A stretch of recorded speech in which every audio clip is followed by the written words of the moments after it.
This was to do with traditional versus digital. MySpace, I don't know if you know much about the history of MySpace, but MySpace was created by a guy called Tom. So yes, Tom does exist, and a guy called Chris. And they created MySpace and they built this social network.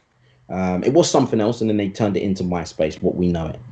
And then what happened was it became very popular very quickly. They put a core team around them, and then it got bought by Rupert Murdoch for about 600 million. It was actually going to go to MTV, but the 11th hour Rupert Murdoch came in, and Fox Interactive, they came and bought MySpace.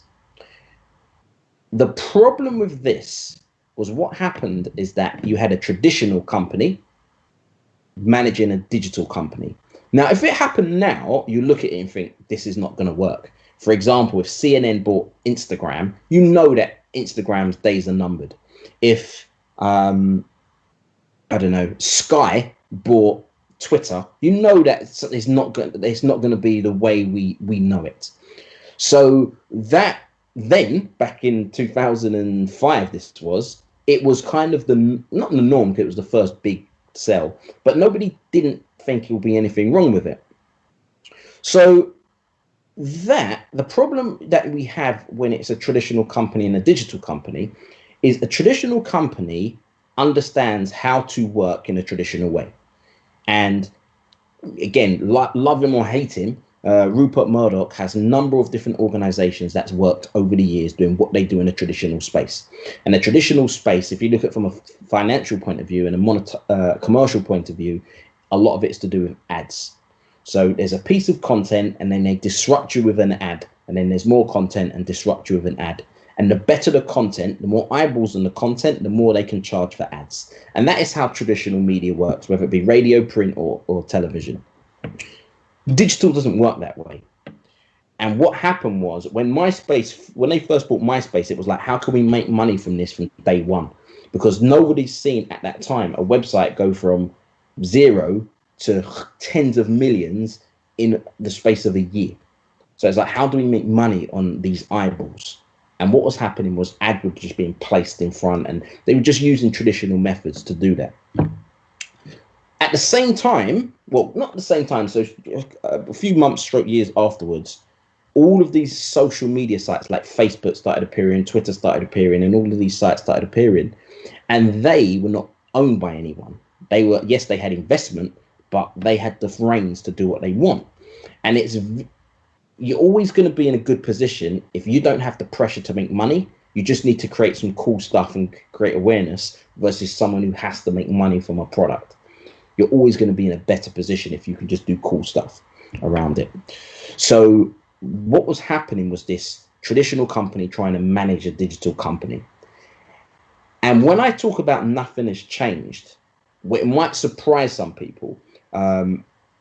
When people talk about things moving and things changing really in the impact of digital, it really goes down to two things, and that is behavior and technology. And this is key. And this is the one thing that we at the time we missed. So it's really important to understand human behavior, and it's really important to understand the technology as well. So when we look at behavior, one thing I know is our attention span just decreased. Over the last 15 years, our attention span has just dropped drastically. That's why you've got sites like TikTok, which is very much short, get to the point. Stories has done really well. Short, get to the point, disappears after 24 hours. Twitter built a whole business out of this. And in fact, if you go on YouTube, most people are getting ready to click skip the ad in the first 5 seconds because our attention span is decreased. So that was one thing, behavior trait. Another behavior trait, this is a typical funnel that you might see. You might have an event, 100 people at the event, and then you get 10 people who buy your product or service. The reality is that it now looks like this, where you might have an event, but you don't have to be at the event to find out more about what's going on. Somebody might have shared some information about that event via a tweet, via an image, via some form of social media presence. And that's how they get into the funnel. And what you've got two types of people. You have buyers and you have contributors. A buyer is somebody who obviously buys your product or service. A contributor is somebody who tells 1,000 of their friends, and out of the 1,000, they might get 10 or 11 that now joins the funnel. Every organization now needs both. A traditional company really at the time looked at buyers, because contributors was just more word of mouth and it was hard to measure that.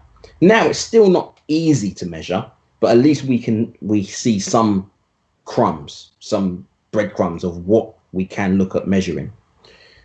Buyers, yes, they keep the lights on, but contributors is really what happens with those soft metrics like impact, trust, perception. Hard to measure, but every organization needs them.